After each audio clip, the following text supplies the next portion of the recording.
너는 잔치집에 들어가서 그들과 함께 앉아 먹거나 마시지 말라. 만군의 여호와 이스라엘의 하나님께서 이와 같이 말씀하시니라. 보라, 기뻐하는 소리와 즐거워하는 소리와 신랑의 소리와 신부의 소리를 내가 내 목전 내 시대에 이곳에서 끊어지게 하리다.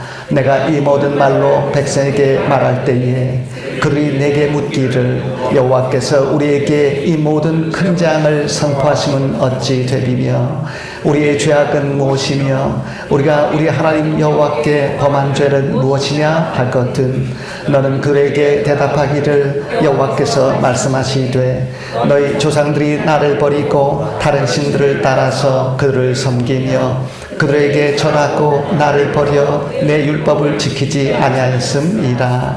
너희가 너희 조상들보다 더욱 악을 행하였도다. 보라, 너희가 각기 악한 마음에 완악함을 따라 행하고 나에게 순종하지 아니하였으므로 내가 너희를 이 땅에서 쫓아내어 너희와 너희 조상들이 알지 못하던 땅에 이르게 할 것이라. 너희가 거기서 죄로 다른 신들을 섬기리니 이는 내가 너희에게 은혜를 베풀지 아니하리라 하셨다 하라. 아멘. 기독교는 십자가로 죄를 대속하신 예수님을 믿으면 구원받고 천국에 간다고 믿는 종교입니다. 그렇게 구원받으면 거짓말하거나 악한 행동을 해도 괜찮고 더 이상 회개할 필요가 없을까요? 그렇게 주장하는 일부 구원파의 논리를 따르면 윤리의식과 그리고 도덕인식이 일반인보다도 못한 모습이 나오게 됩니다. 구원받은 성도는 구원받은 혜택을 입은 것으로 끝나지 말고 성도다운 삶을 통해 하나님께 영광을 돌려야 되는 줄로 믿습니다. 예수님을 이용거리로 삼거나 오직 예수라는 고를 영성 자랑의 도구로 삼지 마십시오. 예수님을 믿어서 구원받은 혜택만 얻고 예수님과 상관없는 삶을 살기보다 예수님을 따르고 예수님처럼 사십시오. 사람은 완벽할 수 없기 때문에 수시로 저지르는 죄에 대해서 회개하면서 하나님의 형상과 예수님의 모습이 나타나도록 해야 됩니다. 성도가 원죄로 인한 지옥의 심판은 면해도 살면서 지은 죄로 인한 고난의 심판까지는 면할 수가 없습니다. 유다 백성들은 언약 백성이지만 우상숭배의 죄를 비롯한 무수한 죄를 짓고도 하나님께 회개하고 돌아오지 않아서 예레미야는 하나님의 무서운 심판을 통해 유다가 멸망할 것을 수없이 예언을 했습니다. 오늘 우리가 읽은 본문 앞 1절에서 본문 9절까지 그 심판의 무서움을 생생하게 인식시키려고 하나님은 예레미야에게 세 가지 삶을 명령하시는 장면을 보게 됩니다. 첫째 명령은 아내를 맞이하지 말고 자녀를 두지 말라는 2절 말씀의 명령입니다. 둘째 명령은 초상집에 가서 통곡하거나 애곡하지 말라는 5절 말씀의 명령입니다. 전체 나라가 초상집처럼 될 것이기 때문에 초상집에 가서 따로 애곡할 필요가 없다라는 뜻입니다. 셋째 명령은 잔치집에 들어가서 그들과 함께 앉아 먹거나 마시지 말라는 그러한 본문 8절 말씀의 명령입니다. 이 세 가지 명령들은 유다 땅에 임박한 하나님의 심판을 생생하게 묘사하고 있는 것을 보게 됩니다. 그 명령을 예레미야가 전할 때 유다 백성들은 물을 것입니다. 10절 말씀 보세요. 여호와께서 우리에게 이 모든 큰 재앙을 선포하심은 어찌 됨이며 우리의 죄악은 무엇이며 우리가 우리 하나님 여호와께 범한 죄는 무엇입니까? 그 질문에 대해 본문 11절에서 13절까지 주신 하나님의 대답을 통해서 죄와 관련된 네 가지 질문에 대한 답을 구할 수 있는 것을 보게 됩니다. 어떤 질문일까요? 첫째 질문은 죄란 무엇인가? 라는 질문입니다. 유다 백성들은 조상 때부터 하나님과의 언약을 깨고 다른 신들을 따르고 섬기고 절하면서 하나님을 버리고 하나님의 율법을 지키지 않았다라고 오늘 본문 11절 말씀은 전하고 있습니다. 죄가 무엇입니까? 하나님을 버리고 다른 신을 따르는 것입니다. 물론 다른 많은 죄들도 있지만은 하나님의 마음을 가장 아프게 하는 죄는 선택된 백성이 하나님을 버리고 다른 신을 좇는 것입니다.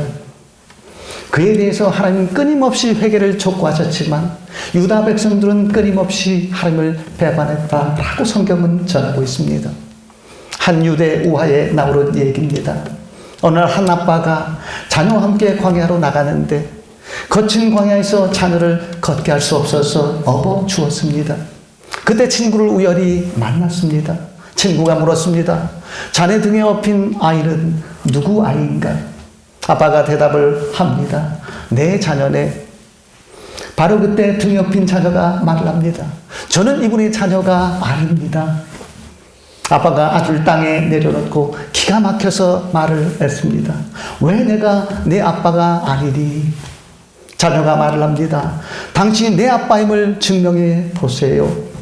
아빠가 증명할 방법이 없어서 안타까워하며 말을 했습니다. 내가 광야에서 너를 이렇게 업고 가지 않았니? 그렇다고 아빠인가요? 내가 이제까지 너를 먹여 살렸잖니? 그렇다고 아빠인가요? 아빠는 끊임없이 자신의 아빠임을 호소했지만 자녀는 아빠를 인정하지 않았습니다. 이 우화에서 아빠는 하나님을 뜻하고 자녀는 선택된 성도를 뜻합니다. 어떻게 이 아빠의 말을 믿게 할 수 있겠습니까? 옆에서 엄마가 이렇게 증언을 해주면 됩니다. 얘야, 이분이 내 아빠란다. 영적인 의미에서 하나님과 나 사이에 누가 어머니 역할을 합니까? 성령님이십니다. 성령님이 내 영혼에 하나님 아버지에 대한 믿음을 더해 주십니다. 결국 성령 충만은 이상한 은사 행위가 충만한 것이 아니고요. 하나님께서 내 아버지라는 확신이 충만한 것입니다. 가끔 죄를 지어도 하나님을 내 마음과 삶의 중심에서 밀려나게 하지 마십시오. 그렇기 때문에 회개가 중요한 줄로 믿습니다. 둘째 질문은 왜 죄를 짓는가? 라는 질문입니다. 왜 사람들이 죄를 짓습니까? 대개 소돔의 화려함과 세상적인 풍요와 번성을 약속하는 바알의 기복주의와 무속주의에 미혹되기 때문입니다. 그 미혹을 이겨내면 복을 받지만 화려한 삶과 은사와 기적만 좇으면 오히려 복을 잃습니다. 그렇기 때문에 무엇인가 화려한 것에 끌리면 자기 성찰의 기도부터 드리십시오. 하나님, 눈앞의 화려함만 좇지 않게 하소서. 어떤 교주는 치유를 준다거나 성령의 9가지 은사를 다 준다고 화려하게 약속합니다. 그러한 교만한 약속에 미혹되지 마십시오. 치유의 은사는 사람이 주는 것이 아닙니다. 어떤 교주가 예언의 능력이 있다고 화려하게 주장을 하면 뭔가 속는 느낌이 들지만 호기심이 생깁니다. 그리고 또한 기적적인 복을 얻게 해 주겠다고 화려하게 약속하면 사기성이 의심되기는 하지만 역시 호기심이 생깁니다. 그런 화려한 말에 미혹되면 결국은 패망합니다. 그런 교주를 찾아다닐 바에야 차라리 성경을 한 번 더 보시고 묵묵히 교회 봉사를 한 번 더 하는 것이 낫습니다. 땅을 보면 아름다운 강산보다 척박한 사막 같은 곳에 오히려 지하자월이 많습니다. 사람의 경우도 외적인 모습이 화려하면 내면이 빈곤한 경우가 많습니다. 복되게 살려면 겉모습의 화려함에 이끌려서 고생으로 들어가지 마십시오. 악은 처음에는 화려한 모습으로 영혼을 미혹합니다. 그 미혹에 걸려들면 나중에는 눈물 나는 광야로 내몰리게 됩니다. 늘 외형보다 중심을 올 줄 아는 깨끗하고 지혜로운 마음을 갖추십시오. 셋째 질문은 죄의 결과가 무엇인가? 라는 질문입니다. 본문 13절 말씀 다시 한번 보세요. 죄는 약속의 땅에서 쫓겨나 전혀 알지 못하는 낯선 땅에서 이방신들을 섬기게 만든다 라고 말씀하고 있습니다. 그렇게 다른 신을 섬기면 다른 신의 노예가 되고 속박된 삶을 살게 됩니다. 그 속박은 영적인 속박, 정신적인 속박, 문화적인 속박에 끝나지 않고 심지어는 육체적인 속박에 처하게도 됩니다. 육체적인 속박도 때로는 필요합니다. 그 속박으로 눈물로 회개하고 하나님을 만난 사람도 많습니다. 월간 새벽기도 월세기 사역은 그런 사람들 많이 변화시켰고, 그렇게 변화된 사람들의 헌신으로 지금까지 사역이 유지될 수 있었습니다. 죄로 인해서 포로된 상태가 되었다고 너무 낙심하지 마십시오. 그때 회개하고 하나님을 찾으면 다시 생명의 땅으로 돌아올 수 있고 생수의 근원을 찾을 수 있습니다. 더 나아가서 이전에는 외롭고 쓸쓸한 나그네 인생을 살았을지라도 이후에는 약속의 자녀로서 위대한 인물이 될 수 있습니다. 최대 절망에서 최대 희망이 싹틀 수 있고, 사람 편이 끝나면은 하나님 편이 새롭게 시작이 될 수가 있습니다. 가끔 뒤처진 인생도 진심으로 회개하고 하나님께 돌아서면 하나님께서 이제부터 뒤로 돌아라고 하셔서 가장 앞장선 인생이 될 수가 있습니다. 지금 심판받는 상황에서도 너무 좌절하지 마십시오. 진실한 회개를 통한 반전의 기적을 믿으십시오. 진심으로 하나님께 돌아오면 얼마든지 역전 인생 만들어낼 수 있습니다. 회개하는 믿음을 통해서 고난의 순간을 인생 최대의 전환점으로 만드십시오.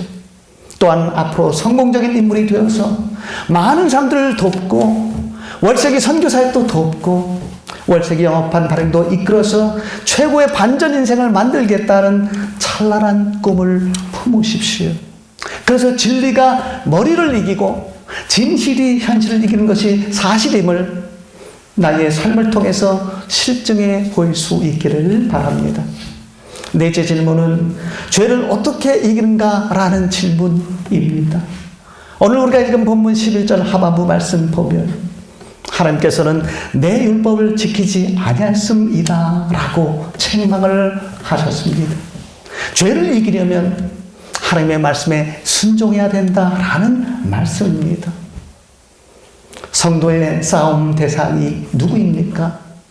에베소서 6장 말씀 보면은 우리 씨름 대상은 악의 영들이기에 사도 바울은 6가지 하나님의 전신갑주를 취하라 라고 했습니다. 그중 진리 허리띠, 의의 호심경, 평안의 복음의 신, 믿음의 방패, 구원의 투구 5가지는 방어적인 것이지만 말씀에 겁많은 유일한 공격 무기입니다. 공격이 최상의 방어란 말처럼 말씀을 앞세운 삶은 인생 3대 대적 3S, 죄, 신, 마귀, 세이턴, 자신, 셀프를 이기는 최상의 방법이 됩니다. 예수님도 광야의 시험에서 신명기 말씀을 내세워서 시험을 이기셨습니다. 하나님의 말씀은 온전히 순종할 때 능력으로 나타납니다. 예수님은 사람이 떡으로만 살 것이 아니요 하나님의 입으로부터 나오는 모든 말씀으로 산다라고 마태복음 4장 4절은 전하고 있습니다. 아무리 힘들고 바빠도 말씀을 삶의 우선순위에 두십시오. 목사를 목회할 때 가끔 힘든 상황에 처해도 그 힘든 상황이 되게 오래 가지를 않습니다. 가장 큰 이유는 설교 준비를 위해서 늘 말씀을 묵상하기 때문입니다. 목사는 설교를 준비하면서 자신부터 깊은 은혜와 감동에 젖을 때가 많습니다. 그 은혜와 감동으로 사역과 인간관계에서 생기는 아픔과 고난을 딛고 일어설 수 있는 것이 바로 목회입니다. 말씀 중심적인 삶은 죄와 마귀와 자신을 이기고 내일의 복을 예비하는 핵심 요소입니다. 큰 인물이 되기를 원하면 진실한 회개를 통해서 하나님과의 소통을 가로막는 죄의 장애물을 걷어내십시오. 특히 나를 힘들게 했던 사람을 용서하고 그가 복된 길로 들어서게 기도하십시오. 또한 나와 견해가 다른 사람도 존중하면서 그의 입장에서 한번 서 보십시오. 인간 사회에서 한 사람이 승리하면 한 사람은 패배할 수가 있습니다. 같이 승리하면 제일 좋지만 경쟁 사회이기 때문에 늘 승패는 있게 마련입니다.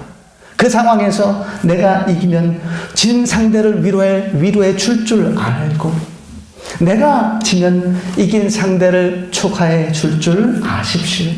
그러한 삶도 실생활에서 흔히 나타낼 수 있는 성령 충만한 삶의 열매입니다. 성령으로 충만해서 작은 일 하나에서도 승리하시고 작은 죄 하나에서도 잘 이겨낼 수 있기를 바랍니다. 이 세상에 죄가 없는 인생은 없습니다. 어떤 사람은 탄생 자체가 죄라고 했습니다. 엄마를 아프게 하고 태어났기 때문입니다. 어떤 사람은 삶 자체가 죄라고 했습니다. 성경은 사람이 태어나기도 전에 죄인이라고 합니다. 시편 51편 5절 말씀에 이런 말씀이 있습니다. 내가 죄악 중에 출생하였으며 어머니가 죄 중에서 나를 잉태하였나이다. 죄의 흔적은 피부의 반점처럼 지우기가 힘듭니다. 예수를 믿고 죄사함 받고 구원받은 성도도 살면서 수시로 죄를 짓고 삽니다. 왜 회개 기도를 해야 됩니까? 죄 문제를 해결하고 한 관계에서도 승리하고 인간 관계에서도 승리하기 위해서입니다. 그처럼 죄 문제를 해결해서 많은 사람들을 행복하게 해주고 특히 내 곁에 있는 사람을 행복하게 해 주십시오. 많은 사람의 연쇄 행복이 사실상 나와 내 곁에서 시작될 수 있습니다. 배우자를 행복하게 하는 것과 외적으로 성공하는 것 중에 어느 것이 우선일까요? 둘 다 이루면 좋지만 배우자를 행복하게 하는 삶이 우선입니다. 서로를 존중히 여기십시오. 배우자를 불행하게 하고 불행하게 100억 원을 얻는 길이 있다면 그 길을 과감히 포기하십시오. 그 말은 성공을 포기하고 소극적으로 살라는 말이 결코 아닙니다. 배우자를 행복하게 하면서 의롭게 100억 원을 얻는 길을 찾아내도록 헛된 성령 충만이 아닌 참된 성령 충만을 통해서 지혜와 창조성을 발휘하고 땀을 흘리라는 말입니다. 사랑하는 한 사람을 위해서 눈앞의 성공을 포기하고 더 큰 성공과 더 차원 높은 성공을 이루려는 사람이 진짜 행복을 얻고 진짜 인물이 됩니다. 어떤 목사는 사모의 아픔을 발판 삼아 교회 성장을 이루었습니다. 그런 교인이 시험 들면 사모부터 깎아내리고 교인의 시험 든 책임을 사모에게 돌려서 교인들의 불평과 시기심을 잠재우면서 교회를 성장시켰습니다. 한 사람의 눈물과 상처를 토대로 다수의 불만을 잠재우면서 성공하려는 자기중심적인 성공은 참된 성공이 아니고 참된 행복을 가져다 주지를 못합니다. 물론 배우자가 사치를 부리고 거짓말과 이간질로 공동체를 깨뜨리고 불의하게 부를 챙기는 일에 몰두하는 명백한 잘못을 저지르면 그런 잘못을 지혜롭게 힘써 막을 사명이 배우자에게 있습니다. 다만 모든 일을 최대한 의롭게 한다는 전자에서 배우자를 최대한 아껴주고 행복하게 해 주십시오. 배우자가 세월이 흘러서 점차 외모가 나빠져도 최고로 대해주면은 그럴수록 진짜 최고로 보이고 상대도 자신의 몸과 마음을 지혜롭게 잘 가꾸어서 고상한 모습을 반드시 보일 것입니다. 그러한 배려와 타인 감수성이 넘치는 삶도 바로 성령 충만한 삶입니다. 오늘날 많은 사람이 성령 충만을 오해합니다. 신령하게 보이거나 신술로 성령 충만을 나타내려는 것은 영적인 허영심의 충만이지 참된 성령 충만이 아닙니다. 조용한 지하철에서 예수천당 불신지옥이라고 소리치고 식당에 5명이 와서 4인분만 시키고 한참 큰 소리로 기도한 후에 계속 밑반찬을 요구해가지고 6인분 가까이 먹고 성령 충만을 내세우는 교인들을 보면서 한 성도가 이렇게 기도했습니다. 하나님, 저는 성령을 주셔도 충만하게는 주지 마세요. 어떤 사람은 수시로 오직 예수라고 하면서 남에게 말로 상처를 입힙니다. 그런 후에 수시로 자신의 과거를 깨끗이 잘 털어버리는 사람인 것처럼 나는 뒤끝이 없어 라고 하는 타인 감수성이 제로인 아주 무서운 사람도 있습니다. 상처를 입힌 사람은 뒤끝이 없기 쉽지만 상처를 받은 사람은 뒤끝이 있는 것이 인지상정입니다. 그렇게 남에게 상처를 잘 입히면서 성령 충만을 내세우는 사람을 보면 불신자는 그 무도함에 어안이 벙벙하고 성도조차 질리게 되고 심지어는 가족조차 외면하게 됩니다. 얼마나 불행한 모습입니까? 성령 충만의 핵심 특징 중 하나가 죄 문제를 해결해서 이룬 하나님과의 좋은 관계가 자신과의 평안한 관계로 발전되고 타인과의 화평한 관계로 나타난 것입니다. 즉 성령 충만의 증거는 내게 어떤 은사가 있느냐 보다 내가 예수님처럼 살고 있느냐에 더욱 잘 나타나 있습니다. 더 나아가서 믿음으로 자신을 잘 극복하느냐로 나타나는 것을 보게 됩니다. 늘 성령 충만함으로 죄의 문제를 지혜롭게 해결하시고 세상의 삶에서도 승리하는 복된 심령 다 될 수 있기를 축원을 드립니다. 기도하겠습니다. 거룩하신 하나님 아버지 감사합니다. 오늘도 죄 문제를 극복하고 성령 충만하게 살려면 어떻게 해야 되는지 다시 한번 말씀을 통해서 깨우쳐 주셨사오니 감사합니다. 오늘도 주신 말씀처럼 하나님 외에 다른 신을 쫓아 속박된 삶을 살지 않게 하시고 바울의 기복주의와 무속주의로 미혹하는 이단교주에 넘어가지 않게 하시며 작은 일 하나에서도 승리하고 작은 죄 하나도 잘 이겨내는 저희들 되게 하여 주옵소서. 오늘도 변함없이 저희 교회를 위해서 간절히 기도합니다. 저희 교회의 진실한 회개를 통해서 인생 반전의 기적을 이루는 인물성도 많이 일어나게 하시고 성령님께서 주신 창조성과 지혜와 발군의 실력으로 하는 일마다 복받고 마지막 때에 영혼 구원과 영혼 변화와 세계 선교를 위해서 크게 쓰임받는 저희들 그리고 저희 교회 되게 하여 주옵소서. 이루어 주신 줄 믿고 감사하며 예수님 이름으로 기도드리옵나이다. 아멘.